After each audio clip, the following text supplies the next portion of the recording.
এই চ্যানেলে আমি প্রায়ই যে বিষয়গুলো নিয়ে কথা বলি তার মধ্যে একটি হল সরকারের কাজ হল দেশের জনগণ যাতে বিদ্যমান সীমাবদ্ধতার মধ্যে তাদের প্রয়োজনীয় সেবা পায় সেই সকল সম্পদ ব্যবহার করে এই ফলাফল অর্জনের জন্য সরকারের অর্থ তৈরির ক্ষমতা ব্যবহার করা।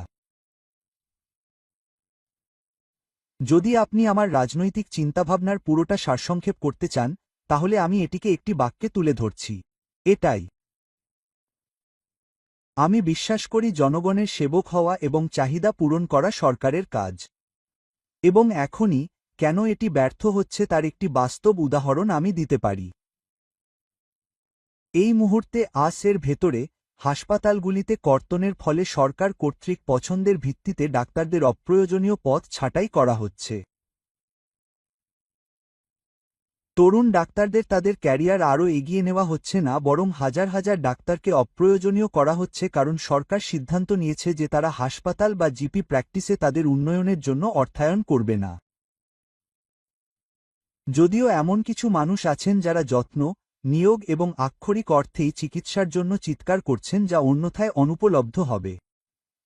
এটি বানানো নয়, এটি বাস্তবতা, এটা নথিভুক্ত। কিছু জিপিএস আছে যাদের কোন কাজ নেই, হাসপাতালের প্রশিক্ষণার্থী আছেন যারা ক্ষয়প্রাপ্ত হচ্ছেন, কিছু আবাসিক ডাক্তার আছেন যারা ক্যারিয়ারের অগ্রগতি করতে পারছেন না এবং তাই বিদেশে যাচ্ছেন, এবং এটি সবই তাদের পছন্দের ফলস্বরূপ।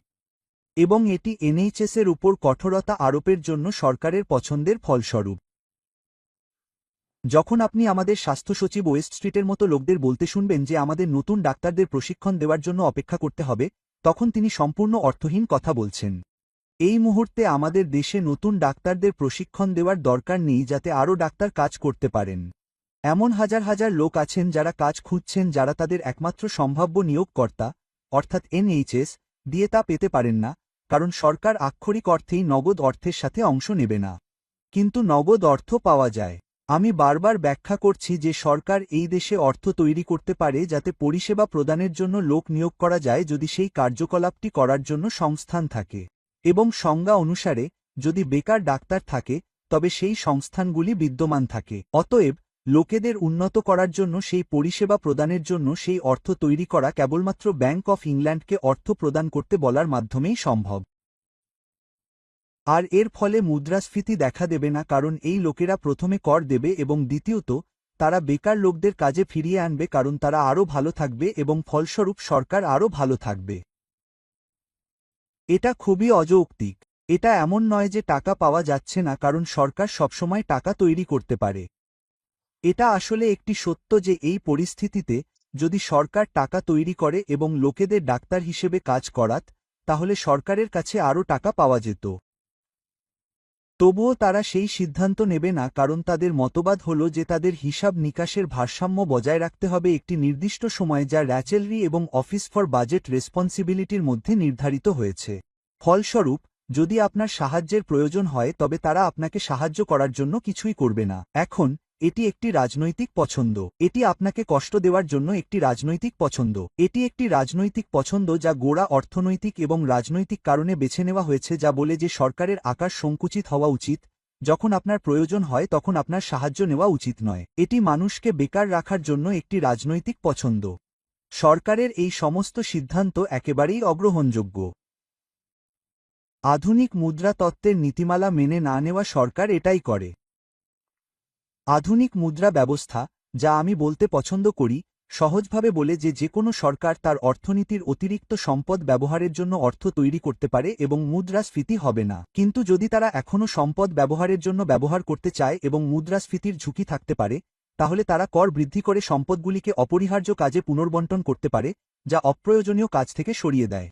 আমাদের অর্থনীতিতে এমন অনেক কাজ রয়েছে যা অপরিহার্য নয় যা সরকার কর প্রক্রিয়ার মাধ্যমে মোকাবেলা করতে পারে। তাই যখন সরকার বলে যে আমাদের অন্য একজন ডাক্তার পেতে 7 বছর অপেক্ষা করতে হবে, তখন এটি মিথ্যা। তারা আক্ষরিক অর্থেই উবার ক্যাব চালাচ্ছে, তারা আক্ষরিক অর্থেই বিদেশে যাওয়ার জন্য লাইনে দাঁড়িয়ে আছে, তারা আক্ষরিক অর্থেই বসে ভাবছে যে যখন তাদের 1 লাখ পাউন্ড ছাত্র ঋণ রয়েছে এবং তারা তাদের হাসপাতালের প্রশিক্ষণ শুরু করার 2 বা 3 বছর পরেই তাদের অপ্রয়োজনীয় করে দেওয়া হয়েছে তখন তাদের জীবন নিয়ে কী করা উচিত। নির্মমতা এমনই দেখায়, অযোগ্যতা এমনই দেখায়, অর্থনীতি বোঝার ব্যর্থতা এমনই দেখায়, অর্থ বোঝার ব্যর্থতা এমনই দেখায়। রাজনীতিবিদরা যখন তাদের সিদ্ধান্তের প্রতি যত্নশীল হন না এবং জনগণকে ব্যাখ্যা করতে অবহেলা করেন তখনই এটি ঘটে এবং এই ক্ষেত্রে তাদের অবহেলা আপনাকে বলতে বাধ্য করে যে তারা চায় না যে আপনার যা প্রয়োজন তা আপনার কাছে থাকুক। আমাদের এই দেশ পরিচালনাকারী এমন লোক আছে যারা তাদের যত্ন নেয় না এবং আমার কাছে এটি গুরুত্বপূর্ণ। আমি আপনার জন্য আরও ভালো স্বাস্থ্যসেবা প্রদান করতে পারি এবং ফলস্বরূপ কাউকে শাস্তি দিতে পারি না বা ফলস্বরূপ কোনো সামান্য মূল্যস্ফীতির ঝুঁকি নিতে পারি না। আমরা আক্ষরিক অর্থেই আমাদের প্রয়োজনীয় যত্ন পেতে পারি, কিন্তু এই সরকার তা সরবরাহ করবে না এবং এর জন্য যখনই সুযোগ আসবে তখনই তাদের ক্ষমতা থেকে বহিষ্কার করা উচিত, কারণ যে সরকারগুলি যত্নশীল নয় তারা ভোটের যোগ্য নয়। আপনার কি মনে হয় আমাদের জানান। নিচে একটি জরিপ রয়েছে। এই ভিডিওটি দেখার জন্য ধন্যবাদ। আপনি যদি এটি উপভোগ করে থাকেন তাহলে দয়া করে লাইক এবং সাবস্ক্রাইব বোতামে ক্লিক করুন, কারণ তারা ইউটিউবে আমাদের কথা ছড়িয়ে দিতে সত্যিই সাহায্য করে। সবচেয়ে গুরুত্বপূর্ণ বিষয় হল আপনি কি এই ভিডিওর নিচের অংশটি দেখতে পারেন যেখানে আরও কিছু বলা আছে এবং সেখানে আপনি আমার ব্লগের একটি লিঙ্ক পাবেন এবং যদি আপনি এই ভিডিও সম্পর্কিত ব্লগ এন্ট্রির নির্দিষ্ট লিঙ্কটি অনুসরণ করেন তাহলে আপনি এই ভিডিওর একটি ট্রান্সক্রিপ্ট এবং অন্যান্য অনেক সম্পর্কিত উপাদান পাবেন এবং একটি চ্যাট জিপিটি প্রম্পট পাবেন যা আপনি এই ভিডিওর বিষয়বস্তু সম্পর্কে আপনার এমপিকে একটি চিঠি লিখতে ব্যবহার করতে পারেন, যা আপনাকে একজন প্রচারক হিসেবে পরিণত করবে, যা করার জন্য একটি দুর্দান্ত কাজ হবে। অবশেষে আপনি যদি আমাদের কাজের প্রশংসা করেন তাহলে কি আপনি আমাদের অনুদান দেওয়ার কথা ভাবতে পারেন? আপনি যদি তা করতে চান তাহলে নিচে একটি লিঙ্ক আছে অথবা আপনি আমার ব্লগে একটি খুঁজে পেতে পারেন যেখানে একটি কফি বোতাম রয়েছে। দয়া করে আমাকে একটি কফি কিনে দিন। অনেক ধন্যবাদ এবং আমরা শীঘ্রই আবার দেখা করব।